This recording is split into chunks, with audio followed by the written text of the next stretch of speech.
بسم الله الرحمن الرحيم.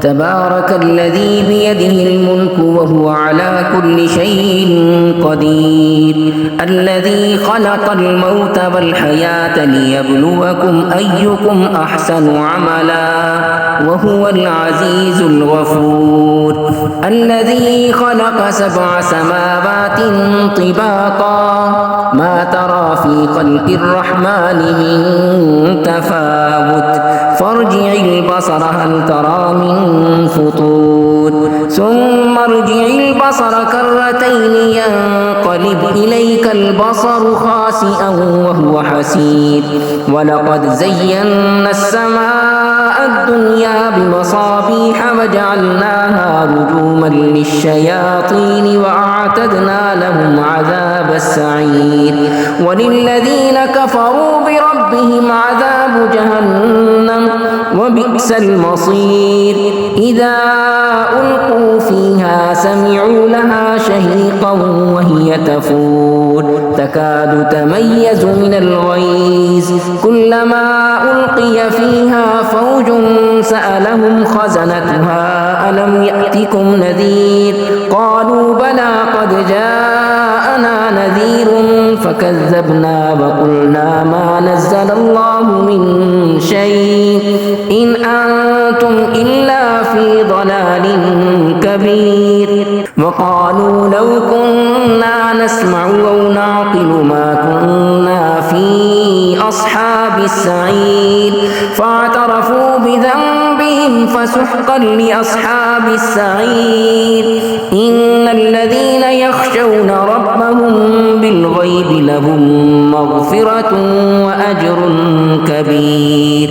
وأسروا قولكم أو اجهروا به إنه عليم بذات الصدور، ألا يعلم من خلق وهو اللطيف الخبير.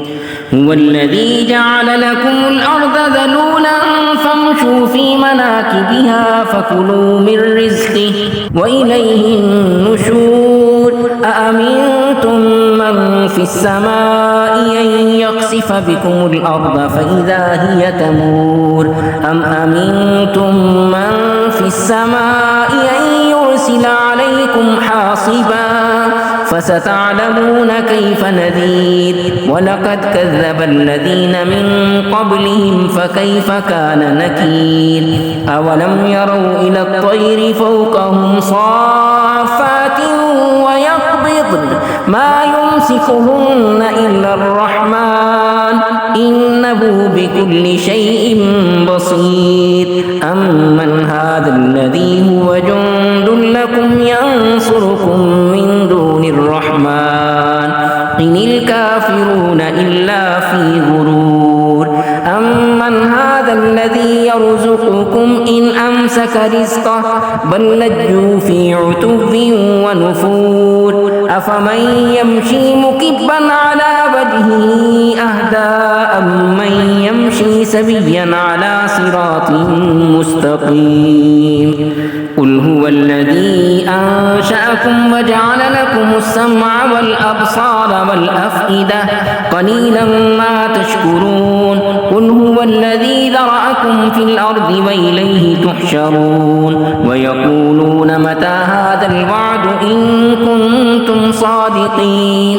قل إنما العلم عند الله وإنما أنا نذير مبين. فلما رأوه زلفة سيئت وجوه الذين كفروا وقيل هذا الذي كنتم به تدعون.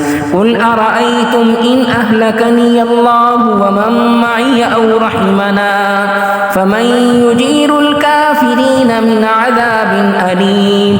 قل هو الرحمن آمنا به وعليه توكلنا فستعلمون من هو في ضلال مبين. قل أرأيتم إن أصبح ماؤكم